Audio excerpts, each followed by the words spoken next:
안녕하세요. 살다 보면 어떠한 노력에도 불구하고 맞출 수 없는 사람이 있습니다. 그렇기 때문에 이혼이라는 제도가 있다고 생각해요. 하지만 오늘 제가 이야기할 사연의 주인공은 남편이 아닙니다. 오히려 남편은 그런 저를 잘 다독여주고 보듬어주는 아주 좋은 사람이거든요. 가끔씩 어떻게 그런 나쁜 사람이 이런 좋은 사람을 키웠나 하는 의아한 마음까지 들 정도예요. 저와 잘 맞지 않는 사람은 바로 시모거든요. 시댁은 아들이 셋이나 되는 아들 부잣집이에요. 남편은 그 중에 막내였고 위로 두 아주버님들은 여태 결혼을 하지 못하고 계셨어요. 그래서 그런지 시아버지는 첫 며느리인 저를 아주 특별하게 생각해 주셨어요. 결혼식 날에도 시아버지의 그런 마음을 그대로 느낄 수 있었거든요. 며느라가, 너는 참 특별한 며느리다. 우리 막내가 너처럼 야무지고 착한 사람을 데려와서 너무 감사하고 고마운 일이야. 가족이라는 건 만들어가는 거다. 네가 외부에서 온 사람이라 하더라도 가족이 되려는 노력만 있다면 진짜 가족이 되는 거야. 나는 내 식구를 각별히 여길 수밖에 없어. 내 부모님들은 모두 타계하셨고 그 많던 형과 여동생도 뭐가 그리 급한지 벌써 다들 죽고 없지. 그러니까 너는 오래오래 우리 아들 곁에 있어다오. 가족을 모두 일찍 잃으신 참 딱한 분이셨습니다. 그래서 가정을 매우 소중히 생각하셨어요. 그런 시아버지의 모습은 남편과 참 닮아 있었죠. 네, 아버님, 저도 건강하게 그 사람 곁에서 오래오래 있을게요. 아버님도 오래오래 함께 해주세요. 그렇게 대화를 나누며 화기애애한 모습을 보인 것과 달리 시모와의 관계는 처음부터 그리 좋지 않았습니다. 그리고 결혼할 때에도 시모는 저를 쳐다보지도 않았어요. 솔직히 가장 최악이었던 건 신혼여행 후 돌아왔을 때 시모가 한 말 때문이었어요. 딴 주머니 찰 생각 말고 내조나 잘해라. 그 말은 강한 경고로 들렸습니다. 마치 제가 남편 재산을 탐내는 여자처럼 보였죠. 하지만 남편은 버는 거에 비해서 돈을 많이 모아둔 사람이 아니었어요. 저와 남편은 같은 회사에서 만나 30대 후반의 늦은 나이에 결혼을 하게 됐거든요. 솔직히 그 나이쯤에는 어느 정도 재산이 모여있기 마련인데 남편에게는 돈이 정말 많지 않았어요. 남편이 낭비가 심하다거나 주식 같은 걸 하는 사람도 아니었고요. 저희 집도 공동 명의로 반반씩 해왔고 혼수는 제가 다 넣었을 정도로 남편의 수중에는 그리 큰 돈은 없었습니다. 그런 제게 이런 말을 하니 황당할 법도 하죠. 걱정 마세요, 어머님. 제가 내조 잘할게요. 그렇게 말하고 나왔지만 기분이 나쁜 건 어쩔 수 없었습니다. 그렇지만 그 시무만 빼면 남편과의 결혼 생활은 즐겁고 좋았어요. 저는 친정의 가족이 남동생 한 명뿐이라 가정을 이룬다는 것에 큰 의미를 가지고 있었거든요. 그래서 시모가 제게 나쁘게 굴더라도 남편만 보자는 생각으로 결혼을 하게 된 거였죠. 남편과의 행복한 결혼 생활 2년 만에 저희는 임신을 하게 됐습니다. 첫 아이는 첫 손주이기도 해서 남편과 시아버지의 기대는 나날이 높아져 갔습니다. 그리고 걱정도 커져만 갔죠. 불면 날아갈까, 떼어놓으면 깨질까. 정말 두 사람의 걱정을 한 몸에 받고 있으니 부담스럽기도 했지만 너무 기뻤어요. 나와 아이를 이렇게 사랑해주는구나 하고. 그런데 시모는 달랐습니다. 명백히 제게 이상한 아기를 가지고 있다는 건 임신 중에 맞이했던 제사에서 확실히 느끼게 됐어요. 그날은 임신 이후 처음으로 맞이하는 제사였어요. 그 전에 2번 정도 제사를 지내본 적 있었는데 혼자서 하기엔 양이 많았지만 시모와 둘이서 일하면 그렇게 힘들지는 않았어요. 이번에도 시모와 둘이서 하면 되겠지 하는 생각으로 왔는데 웬걸? 시모가 저에게만 모두 시키는 거예요. 요리도 기존에는 밑준비를 해주셨지만 이번에는 밑준비조차 안 되어 있었어요. 결국 시모는 저를 감독하기만 하고 저 혼자 모든 일을 해야만 했습니다.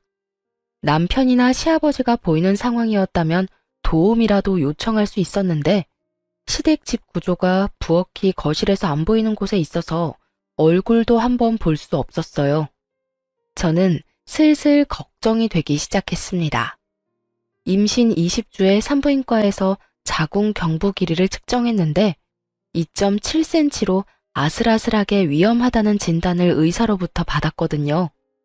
몸은 점점 무거워지고 저는 너무 무서워지기 시작했습니다. 그래도 제사가 끝날 때까지는 기다렸어요. 시모는 결국 설거지까지 모두 저한테 맡겼어요. 웃긴 건 남편이 부엌에 들어오려고 할 때마다 시모가 막아서며 잘하고 있으니 걱정 말라고 돌려보낸 거였어요. 하소연할 곳까지 막아버리니 입이 턱 막히더군요. 결국 저 혼자 설거지를 다 하고 시모에게 말했습니다. 어머님, 몸이 좀 안 좋아서 그러는데 설거지 끝냈으니까 잠시 방에서 쉬어도 될까요? 혹시라도 기분 나빠할까봐 공손하게 말했는데 돌아온 건 냉랭한 말뿐이었습니다. 네가 뭘 했다고 쉬어? 넌 어떻게 며느리가 돼서 시어머니보다 먼저 쉴 생각을 해? 너 임신했다고 대우받을 생각하지 마. 오늘 혼자 일했다고 나한테 뭐라고 하고 싶은 것 같은데 오늘부터 계속 너 혼자 일할 거야. 네, 그래도 오늘 일은 다 끝났으니까 쉬어도 되는 건 맞죠? 저도 말이 곱게 나오지는 않았습니다. 앞으로 혼자 하라는 그 이야기에도 한마디 하려고 했지만 몸이 힘드니 그냥 쉬고 싶은 마음뿐이었거든요. 일이 어디가 다 끝났니? 오늘 네가 해야 할 일 하나 더 있어. 냉장고 정리 좀 해야 하는데 해놓거라. 나이가 들어 힘이 없으니 일을 못하겠구나. 네가 더 어리고 쌩쌩하니 네가 해. 깨끗하게 못하면 깨끗해질 때까지 시킬 테니까 한 번 할 때 열심히 해. 알았어? 그렇게 말하고 시모가 돌아서는데 진짜 머리 뚜껑이 열릴 것 같더라고요. 내가 왜 여기까지 와서 시모가 어질러 놓은 냉장고 뒤치다꺼리를 해야 하나 싶었죠. 그런데 너무 스트레스를 많이 받았는지 배가 사르르 아파오더군요. 덜컥 걱정이 됐습니다. 저는 부엌에서 배를 부여잡은 채 남편을 불렀어요. 여보, 이리 좀... 무슨 일이야? 나 배가 너무 아파. 너무 무리했나 봐. 병원에서 자궁경부 길이가 짧아져서 조심하라고 했는데. 너 꾀병이지? 내가 일 좀 시켰다고 이러는 건 아니지. 어서 일어나지 못해? 시모의 말은 귀에 들어오지도 않았습니다.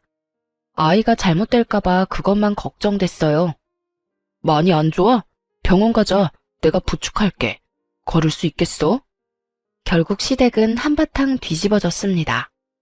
남편은 저를 데리고 곧장 차에 실어 병원으로 향했어요. 저희 집과 시댁은 10분 거리였고 집과 산부인과 거리도 15분 정도라 금방 도착할 수 있었어요. 그런데 의사 선생님 표정이 좋지 않더군요. 유산 기운이 있으니 당분간은 누워 지내라고 말씀하셨어요. 그리고 입원해서 상태를 봐야 하고 퇴원해도 괜찮을 때까지는 좀 있어 봐야 한다고 했어요. 그 이야기를 듣고 있던 남편이 저와 아이가 걱정이 됐는지 얼굴을 찌푸리며 제게 말을 했습니다. 이렇게 될 때까지 일만 하는 바보가 어딨어. 아이 생각해서 조금이라도 쉴 생각을 해야지. 나도 쉬고 싶었어.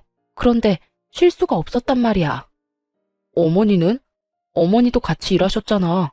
어머니한테 말했으면 쉬게 해주셨을 텐데. 어머님은 오늘 손가락 하나 까딱 안 하시고 나한테 다 시키기만 하셨다고. 내가 쉬고 싶다는 말 안 한 줄 알아? 제사 준비도 요리도 설거지도 다 혼자 해서 설거지 끝나고 쉬고 싶다고 이야기했는데 어머님이 네가 뭘 쉴 게 있냐고 쉬지 말라고 하시잖아. 할 일이 아직 남았다면서 시댁 냉장고 청소까지 시키던데. 제 말에 남편 눈이 커지더니 당황스러운 표정으로 말했어요. 어머니가? 왜? 일단 알았어. 내가 어머니한테 잘 말해둘게. 미안해, 신경 못 써서. 난 당신이 힘들면 나와서 쉴 거라고 생각했지. 계속 그 안에서 일하고 있을 거라고 생각도 못했어. 그러고 보니 어머니도 이상하긴 했지. 부엌에 못 들어오게 하시더라고. 대체 왜 그러신 거지? 그러니까 이상하지. 왜 나한테 이러시는지 모르겠어. 임신을 모르시는 것도 아니고, 저번 제사까지는 같이 제사 준비하고 설거지도 했는데, 오늘은 아예 나한테 다 맡겨서 엄청 당황했다고. 제가 쉬고 싶어도 쉬지 못했다는 걸 알게 된 남편이 저를 안아주며 토닥거려줬어요. 어쨌든 내가 너무 미안해. 당신 힘든 줄도 모르고. 밖에서 아버지랑 이야기한다고 당신을 못 챙겼어. 다음부터는 내가 당신 챙길 테니까 걱정하지 마. 그리고 어머니한테도 확실하게 이야기해둘게. 다음부터 그런 일 있으면 나한테 전화해. 같은 집에 있어도 전화는 할 수 있잖아. 그러면 내가 확실하게 막아줄게. 남편의 다정한 말에 저는 배시시 웃으며 답했어요. 이 순간만큼은 시모의 나쁜 악담과 행동도 모두 잊을 수 있었어요. 알았어. 고마워, 여보. 고맙긴. 내가 오히려 미안하지. 당신 이렇게 될 때까지 몰라줘서. 힘들면 연차 쓰고 당분간 좀 쉬어. 우리 귀여운 딸랑구도 안정될 시간이 필요하다니까. 그렇게 남편은 저 대신 시모에게 이 상황에 대해 확실하게 말해주기로 했어요. 저는 남편만 믿고 뱃속의 아이에게 집중할 수 있었죠. 그렇게 3일간 입원하며 몸을 안정시킨 저는 퇴원하고 집에 돌아와서도 며칠간의 휴가를 쓰고 휴식을 취하기로 했어요. 마음 편히 누워있는데 시아버지에게서 전화가 왔더군요. 일하시는 동안 바쁘실 텐데도 제 몸이 안 좋다는 이야기에 시간을 내서 연락을 해주셨더라고요. 네, 아버님. 그래, 몸은 좀 어떠냐? 뱃속에 우리 손녀도 별 탈 없지? 네, 잘 크고 있어요. 몸도 많이 좋아졌고요. 그렇게 대화를 두런두런 나누는데 현관 도어락 열리는 소리가 들렸어요. 남편인가 싶었지만 시간이 너무 이른 시간이라 남편은 아닌데 싶어 시아버지와 대화를 나누며 현관 쪽으로 향했어요. 그리고 현관에 나타난 사람을 보고 깜짝 놀라고야 말았죠. 바로 시모가 제 눈앞에 서 있더군요. 야, 너 싸가지 없는 년이 네 남편한테 뭐라고 짓거렸어? 어머님, 여긴 어떻게? 시모가 허락도 없이 도어락을 열고 들어와 제게 악담을 퍼붓기 시작했어요. 순간 저는 들고 있던 전화기를 아래로 내리고 시모의 목소리가 잘 들리도록 전화기를 고쳐 들었습니다. 시아버지가 이 모든 일들을 고스란히 들으실 수 있도록 말이죠.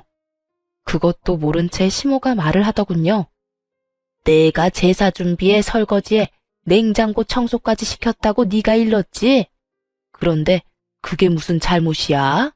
시어머니가 며느리한테 일 시키는 게 뭐가 잘못됐냐고. 이런 일도 못할 거면 결혼은 왜 했어? 혼자 살면 되지. 임신했다고 아주 유별나게 구는데 너 그거 꾀병인 거 내가 다 안다.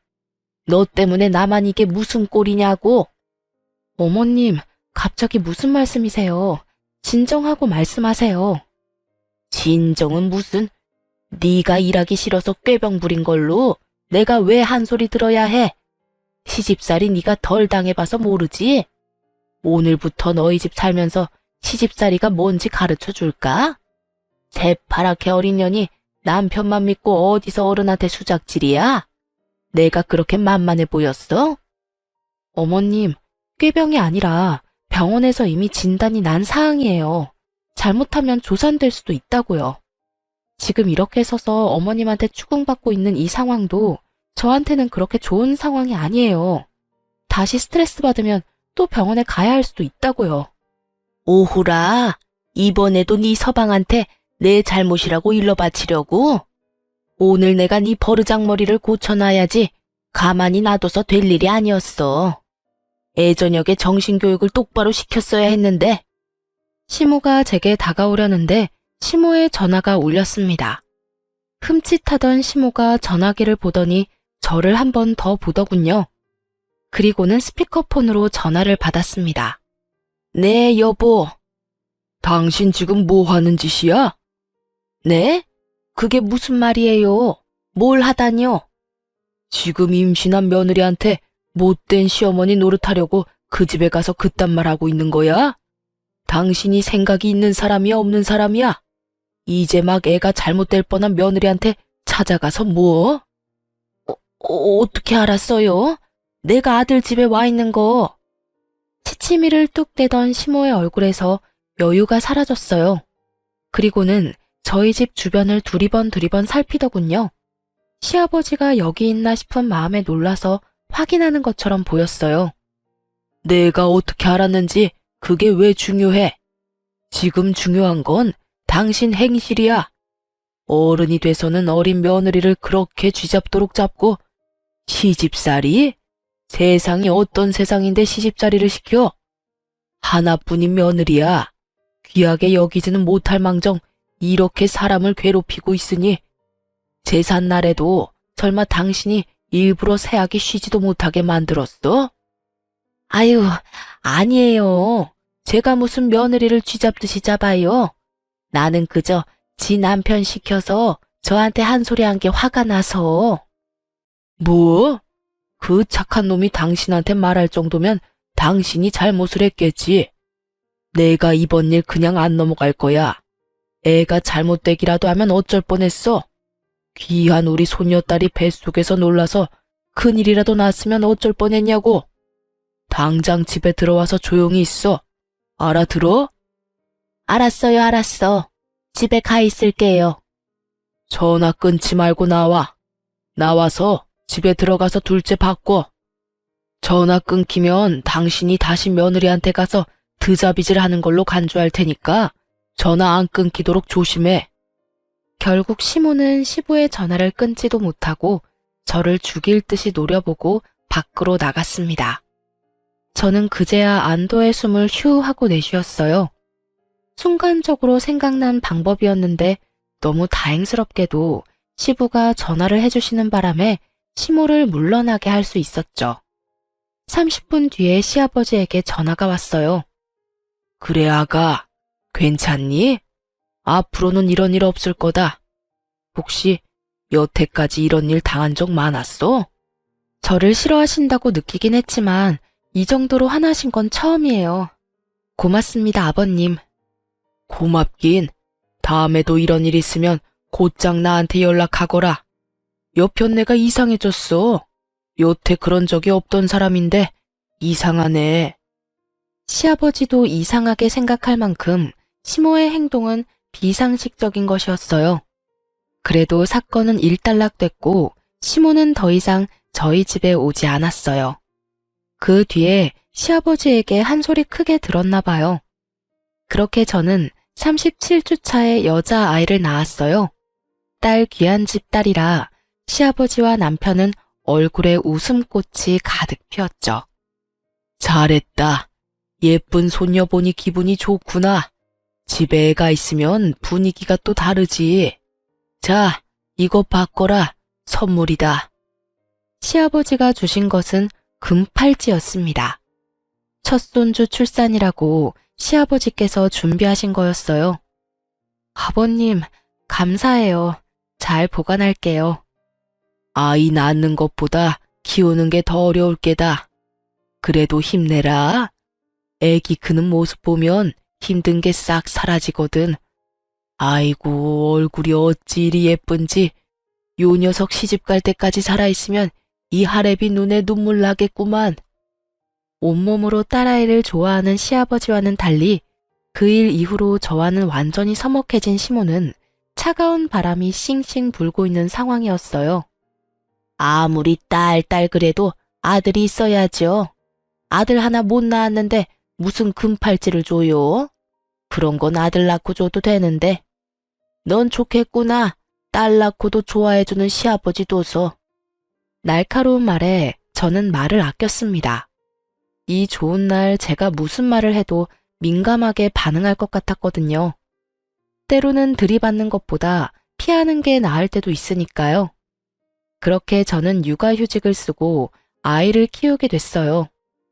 아이를 키우는 것은 행복한 일이었지만 출산 8개월 차가 됐을 때 걸려온 남동생의 전화 때문에 복직을 고민하게 됐어요.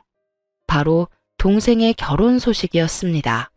얼마 전까지만 해도 1년은 더 있어야 할 수 있다던 결혼식이 갑자기 6개월 뒤로 잡혀버린 거였어요. 남동생 말로는 여자 쪽 집에서 날 받으러 갔는데 날짜가 그렇게 앞당겨져 나온 모양이라고 하더군요. 동생의 결혼식과 제 복귀는 밀접한 관계가 있을 수밖에 없었어요. 저와 남동생은 대학 시절 부모님이 돌아가셨는데 두 분의 유산을 남동생과 둘이서 나눠 가졌어요. 그런데 제가 먼저 결혼을 하게 됐고 신혼집을 찾아야 했는데 돈 때문에 쉽지 않았거든요. 그때 동생이 저를 도와줬어요. 부모님도 없이 시집 가는데 돈이라도 두둑이 가져가야지.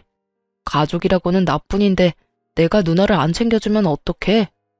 내 몫으로 받은 유산 딱 절반을 누나한테 줄게. 나는 아직 어리니까 살면서 돈 더 벌면 되고 힘들 때는 누나가 도와주면 되잖아. 그치? 안 받겠다는 걸 동생이 억지로 쥐어준 돈이 있었어요. 그때 제가 울면서 그랬죠. 고마워. 너 결혼할 때는 꼭 내가 도와줄게. 그리고 네가 준 것만큼 꼭 나중에 돌려줄게. 집 살 때 그렇게 다짐을 했었어요. 남동생 덕에 괜찮은 집을 사서 들어갈 수 있었으니까요. 처음에는 금액에 맞게 전세로 들어가려고 생각도 했는데 당시에 깡통 전세나 전세 사기 뉴스가 많아서 고민하다가 집을 사서 들어갔거든요. 그리고 남동생의 행동을 알게 된 남편도 너무 고마워했었죠. 그래서 육아휴직을 계속하고 있을 수 없게 됐죠. 조금이라도 더 모아야 동생에게 더 줄 수 있으니까요. 물론 저 혼자만 그렇게 생각한 건 아니었고 이것도 남편과 상의를 다 한 상태였어요. 처남이 진짜 우리한테 큰 도움을 줬잖아. 그러니까 우리도 어떤 형태로든 도움을 줘야 하는 게 맞아. 우리 아이도 중요하지만 우리가 받은 은혜를 돌려주는 것도 우리한테는 중요한 일이라고 생각해. 나는 복직하는 거 당연히 이해해. 당신이 애 못 챙기는 만큼 내가 더 챙기면 될 거야. 그러니까 너무 걱정하지 말고 복귀해서 일해. 남편의 말에 저는 고마웠고 미안했어요. 저도 애를 이리 일찍 떼어놓고 싶지는 않았지만 동생을 돕는 일도 소홀히 하고 싶지 않았거든요. 다만 시부모님은 저희의 결정을 그리 좋아하시지는 않으셨죠. 그래도 저희의 선택이라며 시아버지는 저희 결정을 존중해 주셨어요. 그런데 문제는 시모였습니다. 왜 1살도 안 된 애를 어린이집에 맡기냐며 난리도 아니었어요. 그렇다고 자신이 봐줄 것도 아니면서 어찌나 난리를 피우는지. 저도 애를 어린이집에 맡기고 싶지는 않았어요. 그렇지만 봐줄 친정도 없고 시모는 저 모양이니 어린이집 말고는 믿을 곳이 없는 것도 사실이었죠. 그렇게 복직 소식을 알리고 일주일이 지난 어느 날, 저는 아주 황당한 일을 겪게 됐어요. 그날은 남편이 야근을 한다며 연락을 한 날이었습니다. 어린이집에 가서 아이를 데려와 집으로 올라오는데 아파트 저희 집 현관 앞에 시모가 서 있었어요. 어머님, 여기는 어쩐 일로 오셨어요? 연락이라도 하고 오시지. 저는 엉망이 된 집안을 떠올리며 시모를 안으로 모셨어요. 내가 오늘 어이없는 이야기를 들어서 말이다. 너 돈 번다고 일찍 복직한 이유가 네 남동생 때문이니? 제 남동생 결혼식 때 돈 해주려고 일찍 복직한 거야? 아, 들으셨어요? 맞아요. 저희 결혼할 때 동생한테 받은 게 있어서. 너 미쳤니? 어떻게 둘이 같이 번 돈을 네 남동생한테 갖다 바쳐? 그 돈이 네 돈이야? 남편이랑 같이 번 돈이지. 저는 당황했어요. 이분이 왜 이러나 싶었죠. 어머님, 지금 남편과는 통장 합치지도 않았어요. 생활비는 생활비대로 따로 각자 내서 생활하고 있고 나머지 돈은 어떻게 하던 간에 그건 저희들 마음이에요. 집안 경조사 때 쓸 돈 때문에 모으는 돈이 있긴 한데 그건 동생한테 줄 거 아니고요. 제가 번 돈을 모아서 동생한테 주는 거니까 남편 돈 쓰는 거 절대 아니에요. 그러니까 그런 걱정은 안 하셔도 돼요. 걱정이 왜 안 돼? 너희는 부부야. 돈이 모이면 서로에게 쓰는 게 맞는 거지. 그런 식으로 함부로 친정에다 돈 주고 그러는 거 얼마나 잘못된 건지 모르지? 저는 당황했습니다. 왜 저희 돈 문제에 시모가 이렇게 간섭하는지 모르겠더라고요. 제가 동생한테 돈 주는 게 왜 잘못된 거죠? 저희가 구매한 이 집, 동생이 빌려준 돈 보태서 산 거예요.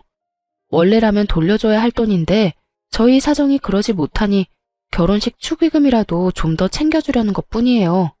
왜 저희가 그걸 어머님께 지적받아야 하는지 도무지 이해가 안 가는데요. 뭐라? 내가 어제 네 남편한테 전화했었다. 우리 둘째가 이래저래 신경 쓰인다고 독립하고 싶다며 돈을 달라고 하더구나. 그래서 네 남편한테 전화했더니 돈이 없다고 하지 않니? 돈이 없을 리가 없는데 왜 돈이 없냐고 물었더니 이런 어이없는 말을 들었던 거야. 처남 결혼식이라서 돈 줘야 된다고. 자기 형 곤란한 건 돕지 못한다는 게 도대체 무슨 말이니? 너는 출가 외인이 돈 받았으면 그걸로 끝내야지. 왜 내 자식 돈까지 앞에서 그 빚을 갚으려는 건데? 네가 문제야, 네가. 처음에 결혼할 때부터 마음에 안 들더니 가면 갈수록 더 마음에 안 드는 행동만 해. 너 때문에 네 아주버님 전세자금 마련 못하면 네가 책임질 거니? 말도 안 되는 시모의 어거지에 저는 골이 띵했습니다. 설마 남편한테 아주버님 전세금을 달라고 하셨어요? 어머님이야말로 너무하신 거 아니에요? 아주버님은 저번에도 사업자금 한다고 남편한테 돈 빌려갔잖아요. 제가 소리를 지르는데 남편이 집에 돌아왔더군요. 야근을 한다더니 무슨 이유에서인지 일찍 마쳤더라고요. 남편이 돌아오자마자 저와 실랑이를 하는 시모를 보고 깜짝 놀라 들어왔습니다. 어머니, 여기서 뭐 하세요? 너 잘 왔다. 너도 그러는 거 아니다. 네 형은 못 본 채하고 처남한테만 돈을 빌려준다는 게 말이 되니?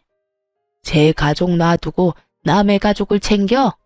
시모의 말에 남편이 눈살을 찌푸리며 시모에게 말했습니다. 어머니, 그거라면 이미 말씀 다 드렸잖아요. 앞으로는 이제 더 이상 돈 못 드려요. 저 결혼 전부터 어머니가 말씀하시는 대로 형들 위해서 돈 많이 드렸잖아요. 이제 가정도 있고 키워야 할 애도 있는데 매번 이렇게 형들 때문에 돈 달라고 하시면 어떡하시냐고요. 여전히 어머니가 원하는 용돈 100만 원씩 드리느라 집에는 돈도 제대로 못 주는데 이 상황에서 형 전세금을 해주라니요. 앞으로도 그럴 일 없을 거예요. 그리고 앞으로 드리는 용돈도 줄여서 아버지 편으로 드릴게요. 네 둘째 형이 불쌍하지도 않니? 이번만 도와주면 알아서 잘한다잖아. 그런데 왜 그거 하나 못 도와줘? 네가 그러고도 사람이야? 이미 그렇게 도와준 거 다 포함하면 1억이 넘는 금액을 드렸어요. 일 시작하면서부터 첫째, 둘째 형 뒷바라지 하느라 결혼할 때도 집도 못 해가고 와이프랑 반반으로 해야 했고 혼수도 와이프한테 다 맡겼다고요. 그리고 처남이 먼저 저희 결혼을 도와준 거니까 이번엔 저희가 돈 보태는 게 맞아요. 어머니는 뭐가 그렇게 안 입고 우세요? 당연하지. 네가 번 돈은 다 우리한테 써야 되는 돈이야. 왜 그걸 남의 집에 주는 건데? 처남도 제 가족이에요. 더 이상 이야기해봐야 제 입만 아프니 돌아가세요. 왜 돌려보내는데? 빨리 약속해. 돈 주겠다고 약속하라고. 계속 이러시면 아버지 부를 거예요. 남편이 시아버지를 입에 올리자마자 시모의 표정은 누그러졌습니다. 그리고는 남편에게 화를 낸 채 떠나더군요. 남편이 한숨만 쉬며 거실 소파에 몸을 파묻더라고요. 미안해. 당신 피곤한데 아까 전에 어머니랑 전화 통화하다가 당신한테 찾아갔을 것 같아서 바로 퇴근하고 왔는데 정말로 찾아와서 저럴 줄이야. 짙게 피로가 묻은 남편 목소리에 더 물어보고 싶어도 미안해서 못 물어보겠더라고요. 여보, 우리 당분간 어머님 안 봤으면 좋겠어. 보실 때마다 저런 말하면 어떡해? 그래, 그러자. 당분간 거리를 갖는 것도 나쁘지는 않겠어. 결국 시모 때문에 저희는 시댁의 발길을 끊게 됐어요. 아이 때문에 못해도 2주에 한 번은 갔던 시댁이었습니다. 그리고 그렇게 발길을 끊으니 결국 시아버지는 애가 다른 모양이었어요. 예쁜 손녀딸도 함께 발길을 끊게 됐으니까요. 그래도 시아버지에게는 전화 연락은 거의 이틀에 한 번씩 드리고 있었어요. 그런데 얼굴을 안 보여주니 시아버지도 연락을 해온 거죠. 며느라가 요즘에 많이 바쁘냐? 우리 손녀딸도 보고 싶은데 오늘 시간 괜찮으면 오거라. 결국 시댁과 거리를 둔 지 한 달 만에 시댁을 찾았습니다. 그런데 입구에 들어가기도 전부터 시모가 저희를 보더니 소리를 치더군요. 너희가 왜 여기를 와? 당장 나가! 어머니, 아버지께서 부르셔서 왔어요. 도대체 왜 이러시는데요? 너희는 여기 들어올 자격 없어. 둘째 형 나 몰라라 버린 주제에. 끝나지 않는 둘째 아주버님 타령에 저도 남편도 기가 막혀 말도 안 나오더군요. 그때 나온 것이 시아버지였어요. 이게 다 무슨 일이야? 당신 왜 애들 못 들어오게 막고 있어? 당신이 애들 불렀어요? 왜 불렀어요? 난 얘네들 집에서 대접할 마음 요만큼도 없어요. 그게 무슨 소리야? 아버님, 제가 설명할게요. 어머님이 한 달 전쯤에 저희 집에 오셔서 저한테 화내신 적 있어요. 그 말에 시아버지 눈썹이 실룩거리더군요. 저는 괜히 서러워서 눈물이 나서 결국 울면서 시아버지에게 말했어요. 제 동생이 저 결혼할 때 많이 도와줬어요. 자기 몫으로 받은 유산도 반이나 떼어서 줬거든요. 그 덕분에 저희 지금 신혼집 매매로 들어올 수 있었고 이번에 동생 결혼식이 있어서 그때 받은 것만큼 다 돌려주지는 못해도 돈 좀 모아서 결혼할 때 축의금으로 좀 많이 주고 싶어서 제가 복직도 일찍 하고 일을 한 거거든요. 그런데 어머님이 왜 그 돈으로 동생 도와주냐고. 둘째 아주버님 전세자금으로 줘야 할 돈인데 왜 마음대로 쓰냐며 저한테. 그게 사실이냐? 당신이 말해봐. 당신이 진짜로 며느리한테 친정 도와주는 거 하지 말라고 말했어? 예, 제가 그랬어요.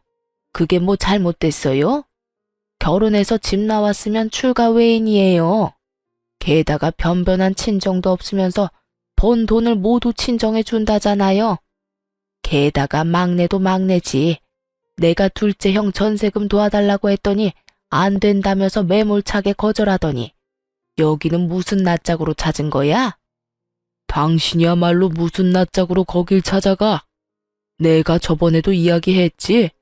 제발 어른이면 채통 좀 지키라고. 당신이 뭔데 아들 내외 집에 가서 돈 쓰는 거에 화를 내고 와. 애들이 허투루 돈 쓰는 것도 아니고 다 좋은 곳, 갚아야 할 곳에 쓰는데 당신은 뭐가 그리 고가워? 그럼 화가 나지 않나요? 당신은 왜 이렇게 얘네들 편만 들어요? 당신은 우리 둘째가 불쌍하지도 않아요?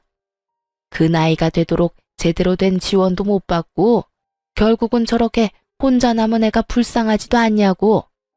그런 형 도와달라는데 끝까지 안 된다고 우기는 저놈이 우리 가족이 맞기는 하냐고요. 저리 싫으면 중이 떠나는 법이랬어요. 안 오니 속이나 편하던데 왜 와서 사람 속을 뒤집어? 어머니, 꼭 그렇게 말씀하셔야 되겠어요?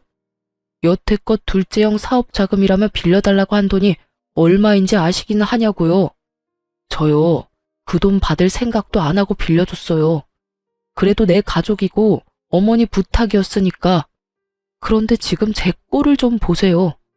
둘째 형 되지도 않는 사업에 돈 붓다가 지금은 어머니한테 매달 100만 원씩 드리고 있잖아요. 어머니야말로 저를 가족이라고 생각하시는 게 맞아요? 절 편할 때 꺼내 쓰는 돈통이라고 생각하는 건 아니냐고요.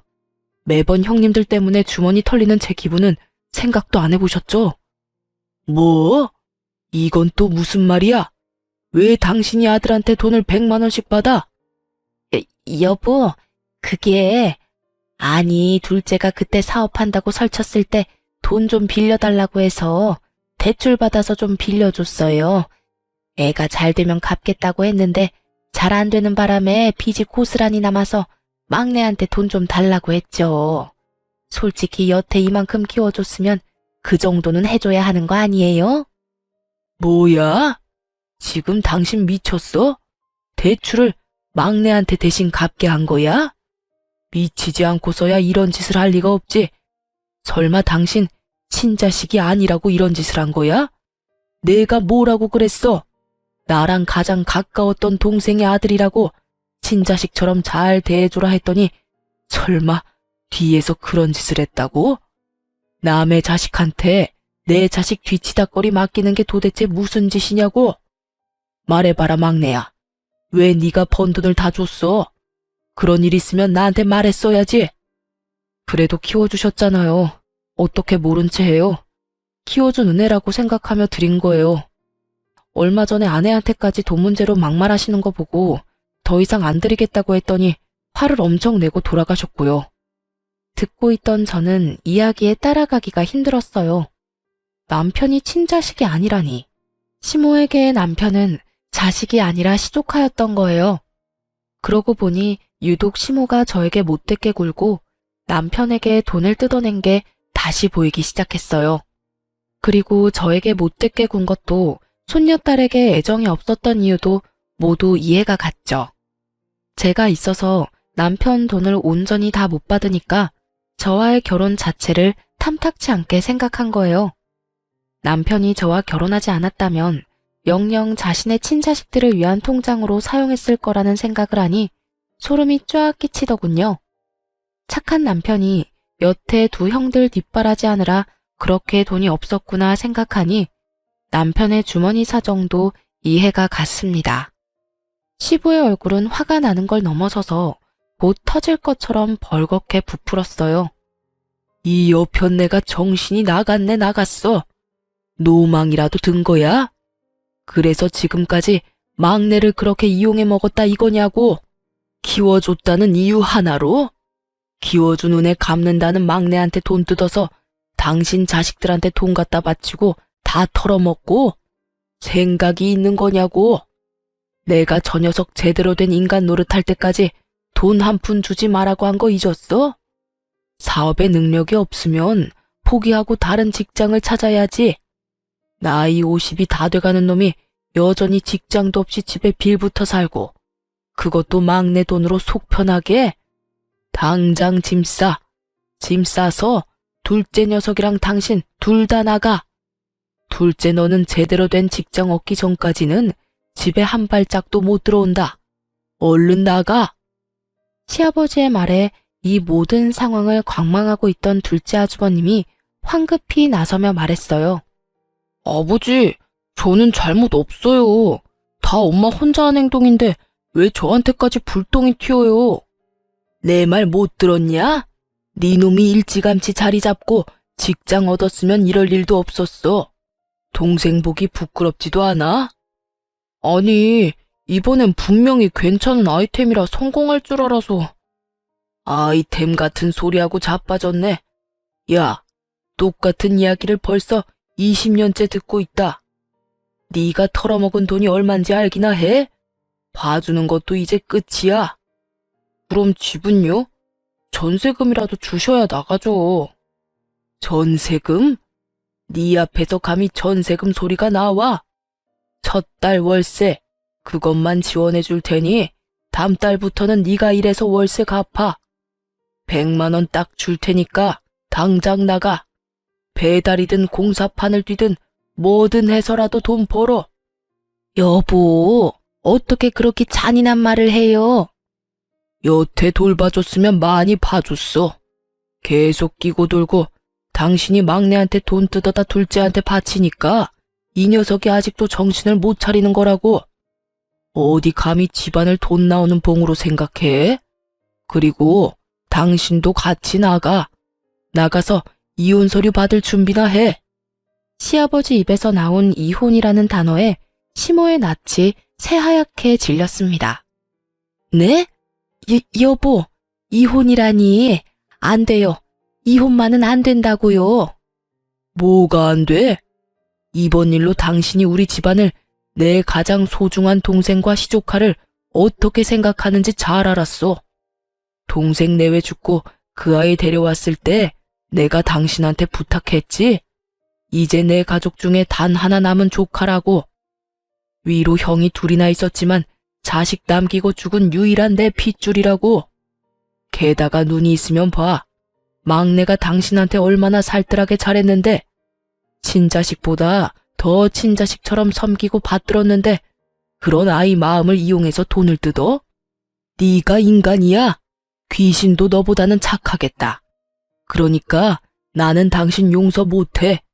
그리고 둘째 싸고 돌며 집안 돈 다 떨궈먹은 것도 이해 못하고. 여보. 시모는 시아버지의 바지를 붙잡고 매달렸지만 시아버지가 차갑게 뿌리쳤습니다. 예, 막내야. 네가 어떻게 해봐. 다 너 때문에 이런 일이 벌어진 거잖아. 너 때문에 나랑 네 형 집에서 쫓겨나도 되는 거냐? 또 막내한테 그만하라고 했지? 막내 잘못이 아니라 당신이랑 둘째 잘못이라고. 애먼 사람한테 책임 전가하면 할수록 내 생각이 굳어진다는 것만 명심해. 결국 시모와 둘째 아주버님은 강제로 집을 나가게 됐어요. 시아버지가 용달차를 불러 시모와 아주버님의 짐을 싹 다 실어버렸거든요. 어딜 가든 제대로 된 직장 가지면 여기 돌아올 생각하지 마라. 그리고 당신 막내한테 연락 한 번만 더 하면 내가 다리 몽둥이를 분질러 버릴 테니까 그렇게 알고 있으라고. 결국 시모는 그렇게 애지중지하던 둘째 아주버님과 시댁에서 나가게 됐습니다. 그 이후로는 저희 남편이 주는 돈도 못 받게 됐고 단칸방에서 두 분이 살게 됐다고 해요. 게다가 나간 지 얼마 안 돼서 이혼 서류까지 받았다고 하더군요.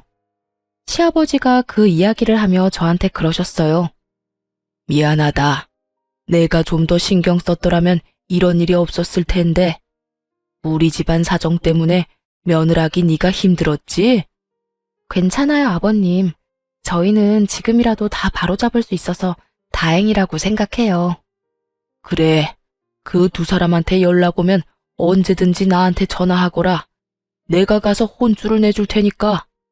그렇게 시모와 둘째 아주버님이 나가고 집안은 평화를 찾았습니다. 그래도 평생을 함께한 시모와 둘째 아들이 그런 짓을 저질렀다는 걸 알고 나서 자괴감에 굉장히 힘들어하시는 것 같았어요. 그래서 저희는 시아버지와 함께 만나서 식사도 자주 했고 집으로 초대도 많이 했어요. 그리고 아이와 시아버지를 모시고 함께 여행도 다녔죠. 예쁜 손녀딸과 함께 지내면 비어버린 마음 한구석도 채울 수 있을 것 같아서 그렇게 해드렸어요. 그날도 시아버지께서는 아이를 목에 태우고는 여행을 갔다가 집으로 돌아오는 길이었어요. 시댁 앞까지 시아버지를 모셔다 드리려는데 그 앞에 시모가 서서 시아버지를 기다리고 있더군요. 싱글벙글 손녀 재롱에 즐거워하던 시아버지의 얼굴이 얼음장처럼 순식간에 차가워지더군요. 여긴 왜 찾아왔어? 여보, 잘 지내고 있으니 보기 좋네요. 다른 게 아니라 둘째가 직장 취직했어요. 택배 일인데 그래도 돈 벌고 있으니 이제 자기 앞가림도 하고. 그러니 이제 저도 다시 여기로 돌아오고 싶어요. 제 평생 이룬 것들이 다 여기 있는데 아들놈은 제 돈 벌기 시작하니 저한테 돈 한 푼도 안 주고 나가라고만 하고. 돈을 벌기 시작한 둘째 아주버님이 자기가 번 돈을 쓰는 시모가 눈에 거슬린 모양이었어요. 그래서 나가라고 한 모양이더군요. 갈 곳 없는 시모가 여기로 오는 건 어쩔 수 없는 순서였고요. 참 웃기지도 않았어요. 극진히 대접해주고 받들어주는 시조카는 그렇게 구박하더니 그렇게 끼고 돌며 감싸던 자기 친자식에게는 도리어 구박을 받다니 세상 참 모를 일이에요. 차라리 우리 남편에게 조금만 더 잘해줬다면 말년에 이 고생은 안 하셨을지도 모르는데 다 자기가 뿌린 씨앗인 거죠. 몇 개월밖에 지나지 않았는데 심하게 마음고생을 했는지 살도 다 빠지고 순식간에 늙어버린 모습에 저도 순간 깜짝 놀랄 정도였어요. 우리 이미 이혼했어. 잊었어? 나는 당신이랑 다시 합칠 생각 추호도 없어. 여보, 다시 한 번만 생각해줘요. 나도 반성 많이 했어요. 2번 다시 막내한테 그러지 않을게요. 저 지금 대출금 밀려서 큰일 나게 생겼다고요. 여태껏 막내한테 열심히 갚게 만들었으니 이제는 둘째한테 갚게 하면 되겠네. 둘째도 나 버렸다니까요. 왜 저를 이해를 못 해줘요? 막내도 그랬잖아요. 키워준 은혜라 생각하고 돈 갚아줬다고. 그게 자랑이야? 그래서 내가 당신 안 받아주는 거야? 동생 죽고 막내가 우리 집에 올 때 동생 유산으로 2억 받은 거 새카맣게 잊었어? 그 돈 덕분에 우리 집 망할 뻔했을 때 그걸로 겨우겨우 살아난 거 잊었냐고? 그래서 내가 말했지. 우리 집 복덩이니까 잘 키워달라고. 당신은 내 동생 목숨값으로 잘 먹고 잘 살아놓고 은혜를 원수로 갚은 거야. 어떻게 막내한테 또 돈을 뜯어? 동생 유산 덕분에 당신이 여태 이렇게 누리면서 살았다고. 그런데 그치만 그건 당연히 줘야 하는 거잖아요. 남의 집에 애를 맡기면서 그 정도 돈도 안 주면 그러면 그 돈 받고 애들이나 잘 돌보면 될 일이지. 다 큰 막내한테 돈은 왜 뜯었어? 게다가 며느리한테까지 가서 그 추태를 보여? 끝까지 반성 안 하고 뻔뻔했던 시모는 본전도 못 찾고 그 자리에서 떠났습니다. 시아버지가 시댁에 들어가서 저희에게 자세한 이야기를 해주시면서 통장 하나를 주시더군요. 그 안에는 2억이라는 큰 돈이 찍혀 있었어요.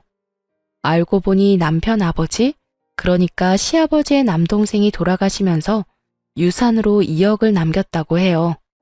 그걸로 급한 불 끄느라 그만큼 돈 벌 때까지 이렇게 오래 걸렸다고 하시면서 말이죠. 남편은 2억 중에 1억만 받기로 했는데 나머지 1억은 키워준 은혜로 돌려드리겠다고 했어요. 그러자 시아버지께서는 웃으며 저에게 나머지 1억을 주겠다고 하셨어요. 가족 때문에 마음고생한 너한테 이 돈을 주마. 결혼식 때 동생한테 빌린 돈도 갚고 남은 걸로는 너 원하는 데 쓰거라. 그 돈은 온전히 너희 거다. 사실은 너희 시모가 가져간 돈도 다 돌려주면 좋으련만 그것까지는 내가 어떻게 해볼 도리가 없어. 그 사람도 어쩌자고 그런 짓을 했는지. 그렇게 저와 남편은 시아버지에게 생각지도 못한 돈을 받게 됐어요. 그 돈으로 남동생 결혼식에 도움을 줄 수 있었고요. 남편은 갑자기 생긴 돈에 놀라면서도 아이를 위해 잘 놔두겠다고 말했어요. 시모도 저희 남편에게 조금만 더 잘해줬으면 이렇게 늙어서 고생할 일은 없었을 거예요. 시댁은 안정을 찾았고 저와 남편의 생활도 안정을 찾았어요. 그리고 저는 둘째를 임신 중이죠. 시모가 저와 맞지 않다고 사연 처음에 말씀해 드렸는데 실제로는 많은 사람과 맞지 않았나 봅니다. 결국에는 이렇게 시댁에서 뚝 떨어내듯 도련해져 버렸으니 말이죠. 이래서 뿌린 대로 거둔다는 말이 있나 봅니다. 그렇게 자기 팔자 열심히 꼰 시모 보며 새로이 마음을 다잡게 됐네요. 평생 잊지 못할 교훈을 주셔서 그 교훈 가슴에 새기고 살고 있어요. 지금까지 제 사연 들어주셔서 감사합니다. 좋은 하루 되세요.